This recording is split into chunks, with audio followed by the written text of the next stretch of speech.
ఈనాడు హైదరాబాద్ లో integrated international fruit market ని అత్యంత అధునాతన అంగులతో గౌరవ ముఖ్యమంత్రి రేవంత్ రెడ్డి గారి చేతుల మీద ఇంతకు ముందే శంకుస్థాపన చేసుకున్నాం. అదే విధంగా జిహెచ్ఎంసీ పరిధిలోని 39 సబ్ రిజిస్టార్ ఆఫీసుల్ని 12 ఇంటిగ్రేటెడ్ సబ్ రిజిస్టార్ ఆఫీసుల్లో మార్చాలని, అత్యంత అధునాతనమైన సౌకర్యాలు, వయోవృద్ధులు వచ్చిన చంటి పిల్లలతో రిజిస్ట్రేషన్ కు వచ్చిన, మ్యారేజ్ రిజిస్ట్రేషన్ చేసుకోవడానికి వచ్చిన వాళ్ళకు కూడా అన్ని వసతులతో అత్యంత అధునాతనమైన కార్పొరేట్ స్థాయిలోని సబ్ రిజిస్టార్లను ఏర్పాటు చేయాలని గౌరవ ముఖ్యమంత్రి రేవంత్ రెడ్డి గారి సూచనలతో ఈనాడు ఇది 5వది ప్రభుత్వం నుంచి ₹1 కూడా ఖర్చు లేకుండా దీన్ని ఎంఎస్ఎం ఏదైతే కార్పొరేషన్ సంస్థ ఉందో వారి ఆధ్వర్యంతో, వారి సహకారంతో 20,000 చదరపు అడుగులు, సుమారు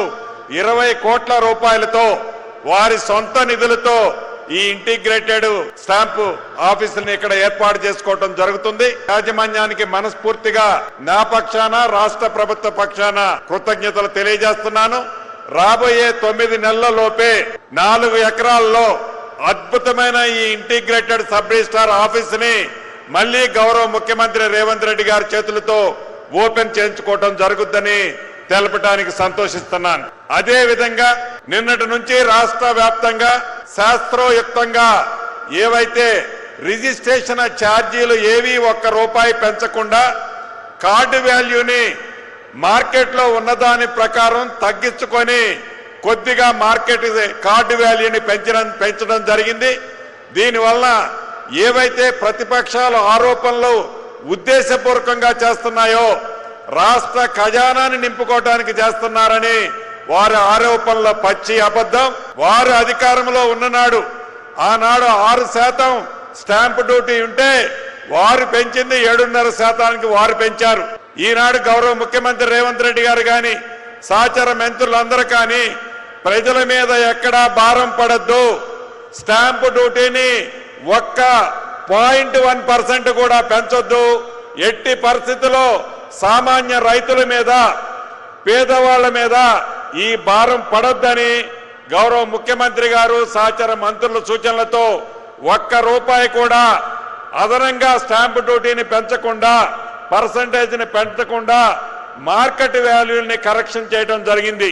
దీనివల్ల ప్రభుత్వానికి ఇన్కంతో పాటు రైతుల దగ్గర కానీ వివిధ కారణాల చేత ప్రభుత్వ సంస్థలకి, ప్రభుత్వ వ్యవస్థలకి ల్యాండ్ ఎక్విజిషన్ జరిగేటప్పుడు ఆ ల్యాండ్ ఎక్విజిషన్ లో పెరిగిన ఈ మార్కెట్ వాల్యూల ద్వారా నష్టపోయే రైతన్నలకు కూడా కాంపన్సేషన్ అద్భుతంగా రావటం జరుగుద్ది. ఇది ప్రభుత్వానికి లాభం కంటే కూడా భూములు కోల్పోయి ఎవరైతే ఈ ప్రభుత్వానికి, అది నీటిపారుదల శాఖ కావచ్చు, అభివృద్ధి కోసం ల్యాండ్ ఎక్విజిషన్ చేసేటప్పుడు ఈ ల్యాండ్ వాల్యూలు పెంచడం వల్ల ఆ భూములున్న ఆసాములకి మరింత ప్రభుత్వం నుంచి అఫీషియల్ గా డబ్బులు వచ్చే కార్యక్రమం జరుగుద్ది.